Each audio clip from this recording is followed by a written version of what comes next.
All right. So again, picking up for where we left off, the next topic we're going to talk about is sales returns.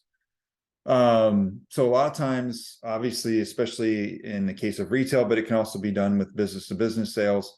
A customer has the right to return merchandise. And a lot of times it's sort of regardless. They can just return it if they no longer want it. And so, in addition to that, sometimes they're given a special price reduction instead of keeping it. So especially if there's like maybe a scratch or something like that. Sometimes rather than returning it, you say, okay, well, listen, I'll give you a reduction on the price. So lots of reasons people might return. Some just return for no reason. Some might return because there's some damage. And so there's lots of different ways this scenario can play out whenever there's a sales return. And so again, how do we handle these types of things? And so whether it's a full return or a reduction, we refer to this as a sales return. And so how do we account for sales returns? Again, chapter 6, again, it's another sort of form of variable consideration, right? Because there is some uncertainty about the transaction price, especially if we might give them a discount if there's some sort of damage. And so we got to think about how we would account for this. All right, so let's think about the timing of all this. So, if you think about, if there's a sale that I'm making and there's a potential return off that sale, when should I record that return? Should I record that return in the current period or in the future period or whatever it is? So and really what we try to do in accounting is try to match everything up in the same period. And so if you think about sales in the current period that may be returned in a future period, it means that there must be some estimate that's included in the current period. In other words, if I want to match the return to when the sale took place, I've got to really deal with all of this. And so we're going to kind of talk about how we do that to keep everything sort of tight inside the same period. And so we do use this thing called a sales return. It is a contra revenue account, so it's in the 400 series. That account can be used directly when there's a return, but it also can be used when there's an estimate of a future return. And so we're going to kind of walk you through both a direct return and an estimate for a future return. All right, so during 2021, very first year of operations, 49 companies sold merchandise for $20 million cash. Merchandise cost 49 company $12 million. Industry experience indicates that about 10% of all sales are going to be returned, which is equal to $2 million. And during 2021, customers had already returned 1.3 million. So this assumption about perpetual inventory system just basically means that they're constantly updating their inventory rather than periodically. So let's kind of walk through how we would account for this. So let's do all these journal entries. So first of all, let's record the sale. Let's return the $1.3 million that was returned, and we have a cost there for those returns. Let's record the estimate at the end of the year, and then also record the actual return in the following year. So there's kind of 4 pieces. There's the sale, there's returns in the current period, there's any additional estimates at the end of the period, and then there's the subsequent returns in the following period. So that's really kind of what we've laid out. You could do this monthly, but we're going to kind of keep it annually to keep it nice and tight. And on the test, we'll do the same. So everything's going to be kind of annual from here on out. So let's kind of take that first transaction. So whenever you have a sale for $20 million with the cost of the inventory, I hope this is one you can do on your own. Again, pause and make sure you can. But pretty straightforward. Your cash for 20 million, that's sales revenue, and then your cost of the inventory. Of course, you're going to credit your inventory and you're going to debit cost of goods sold. Again, I'm hoping that this is a very easy transaction at this point. Now let's also record the returns. This one's is a new one, so let's kind of think through what's going on here. So first of all, when I had a sale, now I kind of don't. I gave up inventory and now it's right back in my lap. So maybe some parts of this can be somewhat straightforward, but when there's a return, essentially what you're doing is you're kind of reversing the previous sale because it's like it never happened. And so essentially what you do is just unwind it. And so, before we had debited cash and we credited sales revenue. Here, when there's a return, we credit the cash because we had to pay them back.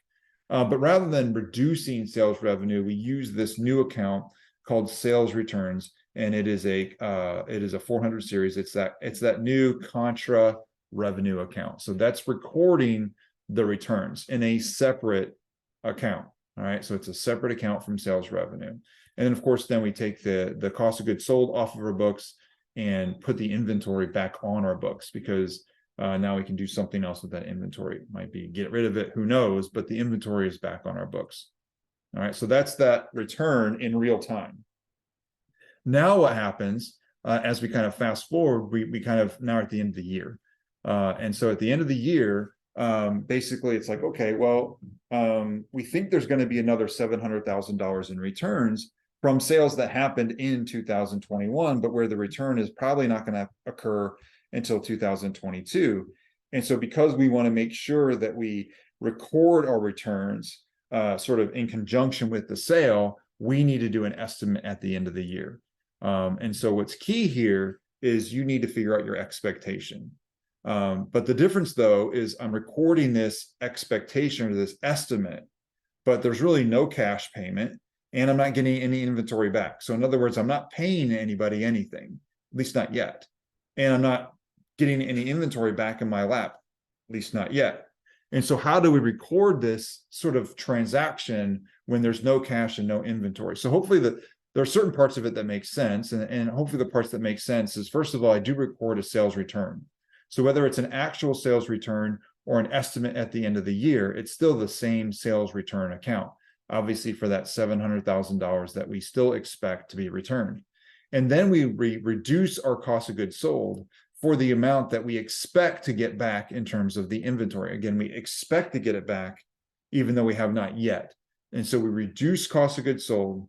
We have the sales return, which sort of reduces our net sales. And now we have obviously some more work to do. Now, before, the other side of the transaction was a credit to cash and a debit to inventory. Hopefully it's somewhat obvious that we cannot use those two accounts again, because we're not receiving cash and we're not paying cash and we're not receiving any inventory. So instead of cash, now we have a liability. In other words, we expect to pay cash in the future. We have this unavoidable obligation. There's this future economic sacrifice. And so that is why we record the liability for $700,000. So we expect to have to pay $700,000 in the future. And then the other thing is we do now have an asset. We have an expectation of inventory that is going to be returned, but it's not actually physical inventory. And so instead of inventory, we have a new inventory type account called inventory-estimated returns. And the name of the account is different than inventory. That's important. But it's sort of capturing this estimated return that we have in the amount of $420,000. And so again, instead of cash and inventory, we have refund liability and inventory-estimated returns. And that's how we record the adjusting entry. Notice the date. It's an adjusting entry at the end of the year for the remaining returns that we believe will occur in the following year. And then finally, return actually takes place. And so the sales return of $700,000 occurred during 2022. How do we record that? Now, remember, we've already recorded the sales return and we've already reduced cost of goods sold. So we can't do that again. And so instead, what we do is now, of course, the cash and the inventory. So we're paying the cash and we're getting the inventory back. So that part of it, there's an actual physical transaction. But on the other side of that, now we're taking that refund liability off of our books and we're taking the inventory estimated return account off of our books. And so you can see in total, we kind of get to the same place, right? So ultimately, there is a sales return and there for a debit, and there's a credit to cash. It's just done in 2 steps. And ultimately, there's an inventory return, which is a debit, and there is a credit to cost of goods sold. It's just done in 2 steps. Again, we estimate and then we record the actual. Okay. Is there an effect on the income statement from the entry recorded in 2022 for this return? Do you see any income statement accounts? And hopefully the answer there is obviously no, there aren't. And so again, we recorded the income statement effects at the end of 2021. All right, so let's look at what goes on with the income statement in the 2 years with these returns. And so we have sales revenue, sales returns, and our net sales and cost of goods sold, which gets us to gross profit. So we talked about there being sales discounts and forfeited sale, all that kind of stuff. We're assuming cash sales. We're not going to kind of complicate your life. But how do we handle those sales returns? So in 2021, in total, of course, we had $20 million in sales. And then the total sales returns was $2 million.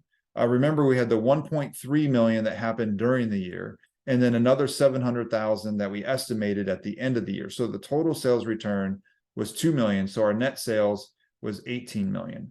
Now the cost of goods sold might have been a little harder to pick out, but initially the cost of goods sold was 12 million. And then we had actual returns. If we kind of go back, and I apologize, we're going to go back pretty far. But notice that we had an initial cost of goods sold reversal of 780 during 2021. So that 780 was a reduction to our cost of goods sold. So again, started at 12 million, now reduce it 780 because of the returns during the year, and then we reduce it another 420 at the end of the year. And so that's what gets us to the final number of 10,800, if I did my math correctly. So again, so now I'm questioning myself. 720, yeah, 720 plus 40. All right. And so that gets us to our gross profit of 7,200,000. Sorry, my math just bothered me for a second. But all that to say, so we had, an original 12 million, and we had 20 million in sales with 2 million in returns, and then we had 12 million in cost of goods sold. But then with the returns, we reduced that by 1.2 million. Again, getting everything shored up, then our gross profit for the year is 7.2 million.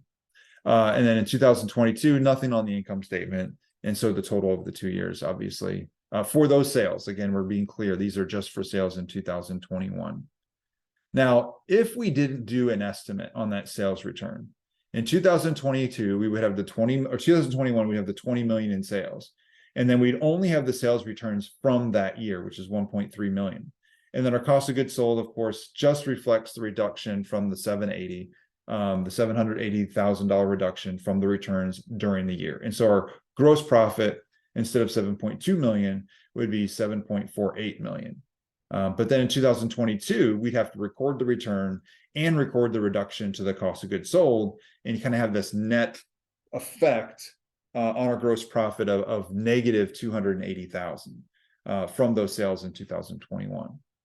And so in total, of course, we land at the same place, but you can see, hopefully, the timing is a bit different, right? So the timing is a little bit off because we recorded sort of some adjustments in 2022 for sales that happened in 2021. And so really the picture is cleaner here. This is a more accurate reflection of the economics of the situation, whereas this is more in 2022, is the second piece here, the second example, is more of I'd say like a cash-based approach. But in total, we end up at the same place over the 2 years. It's just a matter of a timing difference between the two. Okay, I think that gets us to about 15 minutes. And so I'm going to stop recording there.